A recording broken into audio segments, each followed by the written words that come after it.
Oke teman-teman, saya Najin Nabil Marsa dari kelompok pertama di SMA Universitas Semarang. Kali ini saya akan membuat podcast bersama Mas Rafael Teguhnya Pinto. Bisa perkenal diri dulu dari asal mana? Oh ya. Halo semuanya teman-teman dari SMK Negeri 1 Semarang. Izin perkenalan diri, nama saya Rafael Teguhnya Pinto, asal dari Semarang, tetapi ayah saya dari Timur Leste. Ya gitu. Oke, jadi gini, kok bisa dulu dari Timur Leste tuh bisa tinggal di sini?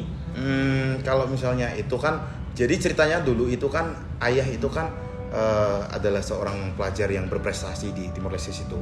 Nah setelah itu beliau dibawa ke Indonesia itu atas titah dari presiden kayaknya. Kalau berdasarkan ceritanya kayak gitu, cuman aslinya nggak tahu.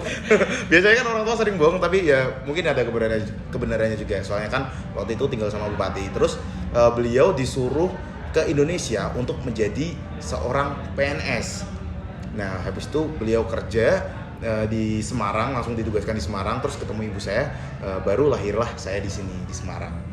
Berarti Mas Rafael emang asli lahirnya di Semarang? Iya lah, asli Semarang. Berapa bersaudara nih Mas Rafael? Saya itu ada 2 bersaudara. Dan dua-duanya lahir di Semarang semua? Dua-duanya di Semarang. Yang asli satunya itu lahir di Timor Leste waktu itu. Oh, Timor Leste. Cuman waktu itu kan udah keburu pulang ke Indonesia dulu, jadinya ya udah lahirnya di Indonesia jadinya.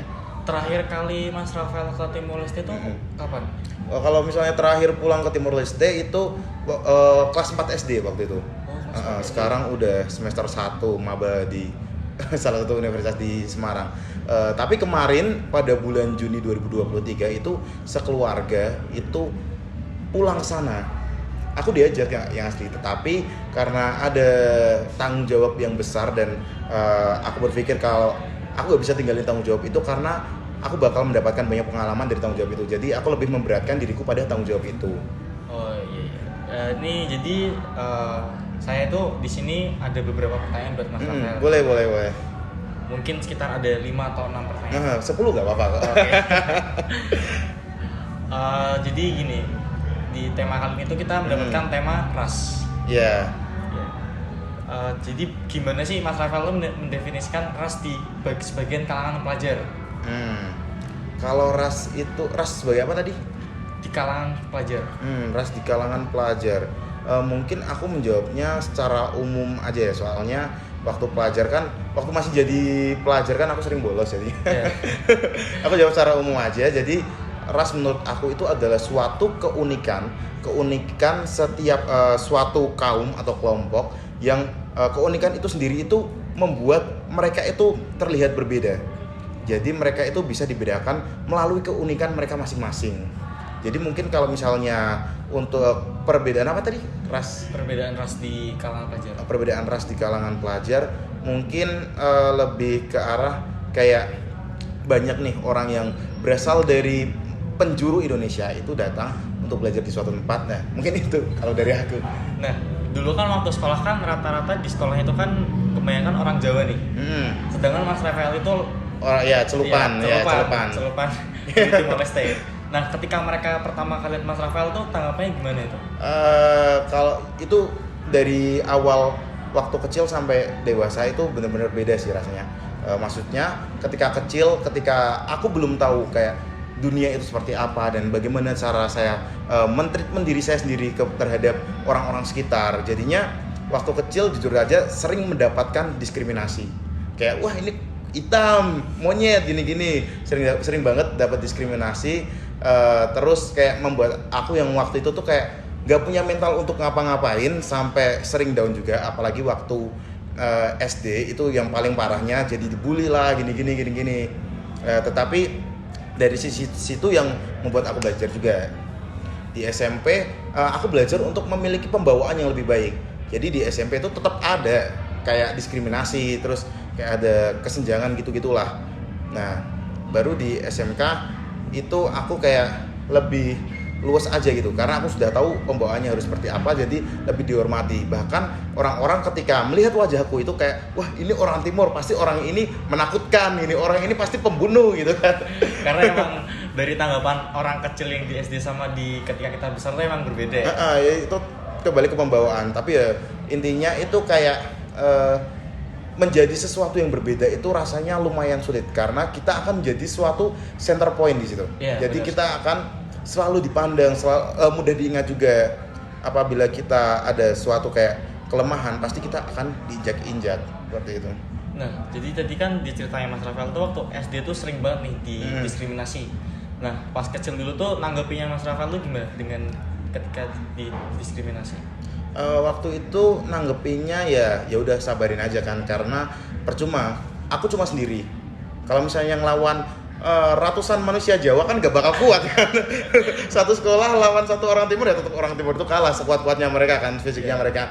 Ya jadi waktu itu aku cuma diem, tetapi tetap fokus pada diri sendiri. Gimana caranya aku tidak terus berada dalam sesuatu yang perasaan yang seperti ini. Gimana caranya saya bisa keluar dari kayak pembawaan yang kayak gini, agar aku nggak diperlakukan kayak gini lagi tuh gimana caranya. Jadi aku mikir gitu tuh.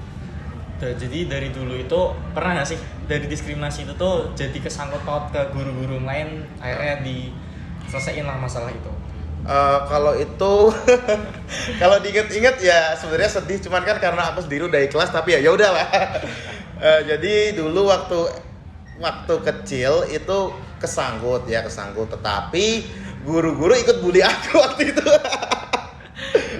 Ya gimana ya, tapi ya gak apa-apa sih karena aku sendiri udah memaafkan mereka semua, tapi gak apa-apa.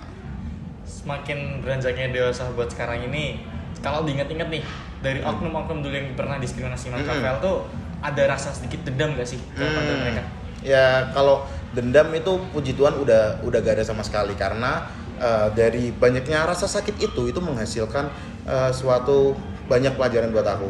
Kayak ya udahlah, ini hidupku, aku harus bangkit dan berjuang, aku harus terima semua keadaan karena ini yang dikasih Tuhan, ya udah aku bakal terima itu, dan itu adalah suatu kepercayaan dari Tuhan yang diberikan ke aku gitu. Jadi aku harus selalu bangkit sebagai laki-laki juga. Ya benar sih, emang dalam setiap hidup itu ada progres dari kecil maupun besar. Ini nih yang mungkin agak sulit waktu kita ngalaminya. Jadi waktu dari SD ke SMP itu gimana cara Mas Rafael itu proses bergaulnya dengan mereka yang baru gitu? Kalau dalam proses bergaul itu sebenarnya ada satu poin plus ketika kita memiliki satu keunikan. Ya seperti yang aku bilang tadi itu, kita tidak boleh salah dalam melangkah. Jadi pembawaan kita harus disesuaikan sebagaimana mungkin, harus bisa disesuaikan dengan keadaan sekitar. Nah, karena keunikan itu sebenarnya itu kalau misalnya dulu aku pasti bilang itu adalah suatu negatif gitu, karena keunikan itu yang membuat aku merasakan penderitaan, dibully lah, terus diejek-ejek, kena diskriminasi, rasisme. Tetapi di satu sisi pada hari itu aku sempat melihat ada satu peluang. Ini keunikanku, aku harus memanfaatkan itu. Karena dengan keunikanku ini, orang-orang itu jadi lebih mudah untuk mengingat aku. Jadi dalam waktu singkat aja aku bisa kenal dengan orang baru, terus bisa terkenal dalam waktu yang cepat. Dan aku juga puji Tuhan punya kemampuan beradaptasi yang cepat. Jadi ketika ketiga hal itu aku sambungin, menjadikan kayak suatu poin plus. Jadi kalau misalnya masalah bergaul itu aman lah, jadi kayak cepet gitu. Nah, tadi kan bilang dari cara bergaul Mas Rafael tuh mudah. Habis itu kalau misal Mas Rafael itu kan ketika kita udah besar kan pasti kita pasti punya teman dekat nih. Kalau kita diajak kan artinya biasanya kita udah jadi suatu hal yang biasa gitu. Nah, biasanya kalau diajak gitu tuh Mas Rafael tuh gimana ya? Ada temen lah yang ikutan diajak juga itu, Mas Rafael tuh bakal ngelindungin dia atau bakal gimana gitu? Teman dekat itu? Ya misal teman dekat Mas Rafael tuh juga satu ras dengan Mas Rafael dan dia tuh juga jadi korban diskriminasi. Kebetulan juga itu menjadi suatu pengalaman pertama buat dia. Nah, gimana tanggapannya Mas Rafael? Kalau masalah itu setiap orang kan treatmentnya pasti beda-beda. Untuk teman, untuk diri sendiri, untuk orang lain itu kan beda-beda. Kalau misalnya aku sendiri, kalau misalnya temanku digituin, ya udah aku biarin. Karena aku ingin dia itu juga belajar gimana dia bisa merasakan kayak dia bisa menerima dirinya sendiri dengan keunikannya tersebut, itu bagaimana dia bisa mengontrol emosinya kayak gitu. Jadi aku bakalan biarin dia biar dia belajar gitu.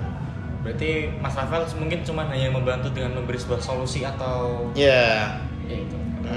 mungkin itu sudah beberapa pertanyaan yang saya tanyakan. Memang menjadi orang yang berbeda itu sebenarnya lumayan susah. Tapi ketika kita menanggapinya dengan mudah, pasti juga ikutan mudah. Lihat di sisi positifnya, jangan dilihat di sisi negatifnya. Karena kalau misalnya kita melihat dari sisi negatifnya terus, kita akan stuck di situ terus dan kita tidak akan pernah berkembang. Jadi mungkin ini adalah point of view dari orang yang dianggap berbeda dari wilayah kita di wilayah Jawa. Mungkin ini udah sekian dari podcast kita di hari ini. Terima kasih. Selamat malam semuanya.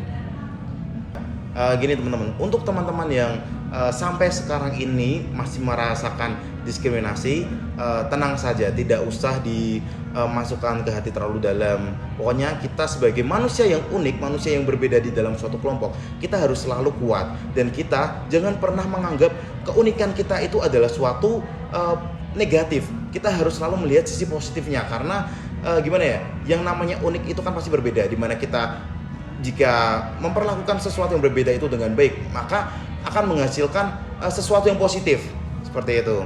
Sama kayak aku sendiri di kehidupan nyataku ini, di SMK dan di kuliah ini, aku dikenal oleh banyak orang gitu. Ya kasarnya kayak famous gitulah kalau anak sekarang bilang. Dan aku punya banyak koneksi juga. Itu karena keunikan yang aku miliki membuat aku sendiri itu mudah untuk diingat.